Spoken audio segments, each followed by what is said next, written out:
Our top story at 10 o'clock, the search for a missing 6-year-old boy ends in heartbreak in Clayton County. Atlanta Mayor Andre Dickens confirming ICE agents will be in the terminals of Atlanta's Hartsfield-Jackson. She got this email from Spirit's president and CEO saying that she and nearly 20,000 other employees are out of a job. President Donald Trump speaking just moments ago after he and other top U.S. leaders evacuated from an annual dinner. Sydney Stallworth reports from Tucker, where she met with that couple. They got a call from a man claiming to be a vet. He said their missing dog, Piper, got hit by a car. It is 5:30 tonight, and we want to warn you, be ready for some rain this week. Now, one thing we do know tonight, the FAA administrator is saying that this decision comes to help air traffic controllers who are working right now during this government shutdown. Demonstrators across the country have clashed with federal agents calling for changes to immigration enforcement. Okay, now that's some ice right there. These little tiny pellets of ice are causing some very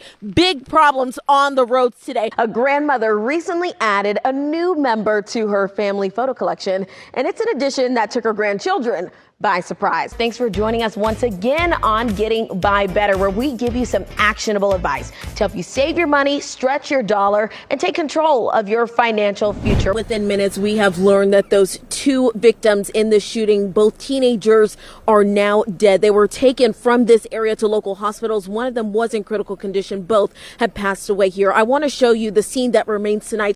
Atlanta News First starts now with First Alert Weather. Well, we know you can feel it. Metro Atlanta got a break from the heat today, but a steady warm-up is on the way. Thanks for joining us at 6. I'm Sydney Stallworth. Let's get on over to First Alert meteorologist Anthony Baglione, helping us prepare for what's to come with the work week. Hey, Anthony. A quiet Coweta County neighborhood is still shaking up hours after a person was seen running through the street with a rifle. Atlanta News First reporter Justin Berger is live from that neighborhood. Justin, thank you for the update. Meanwhile, we are tracking tragedy in Louisiana, where 8 children are dead after a mass shooting. It happened early this morning in Shreveport. Officers say they discovered the bodies of all 8 children between the ages of 1 and 14 years old in 3 nearby homes. 2 others were hurt. The city's mayor says the suspected shooter died after a short chase with officers that involved a carjacking. He then bolted from the house. The mayor says one of the survivors is a child. Investigators believe the suspected gunman was related to some of the victims. He's not yet been identified. Well, back here at home, state agents are investigating after deputies shot a woman in Rockdale County. We're told this happened at around 7:30 last night on Sugar Creek Lane in Conyers. Our newsroom has learned that's where deputies found what they called a hostile woman armed with a knife. Now, the GBI says the woman, 25-year-old Ebony Harris, then ran toward deputies who then shot her. They tell us Harris continued to fight and was then tased. She was taken to the hospital in stable condition. We've also learned no deputies were hurt.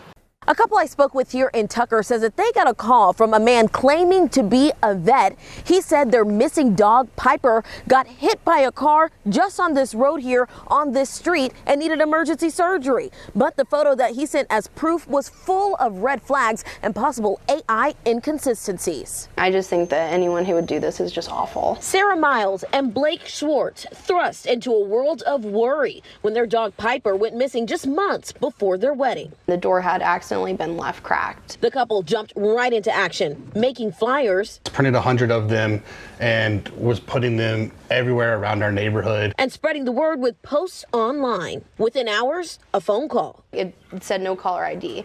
And so he said that he had Piper in his custody, that he worked for this state-run emergency kind of like vet clinic that went to animal hospitals when they were closed on weekends or holidays. The caller claimed Piper was hit by a car and was in the middle of emergency surgery. Once he sent us the picture, I immediately realized it was AI. Here it is, a photo appearing to show Piper on the operating table during her alleged surgery. Looks legit, right?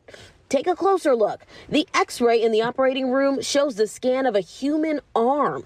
Piper's owners also say she looks about twice her actual size in this photo. Then even more red flags. And when I asked, well, how much do you think this is going to cost us? He said probably about $2,000. And you can send it through Apple Cash, Venmo, That was I the think big Zell, red flag too, right? Yeah. And he instructed them to drive to the Gwinnett Animal Hospital to reclaim Piper, but said they couldn't come in without paying first. Luckily, Piper's owners didn't fall for it. Later, a neighbor found Piper and she's back home safe. On Monday, the FBI released data tracking scams involving AI for the first time. In 2025, they received over 22,000 complaints, costing Americans almost $893 million. It was just awful. And so I really hope that more people will see this so that someone doesn't fall for it, because it's just gut-wrenching.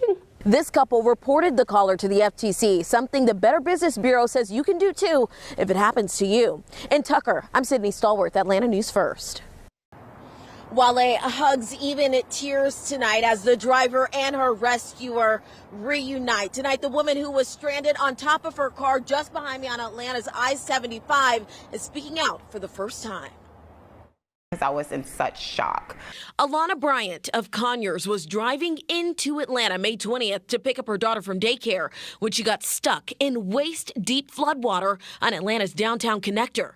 The floors start filling up with water. Hey, you need some help? Stranded on the roof of her car, she recalls the moment a stranger came to the rescue.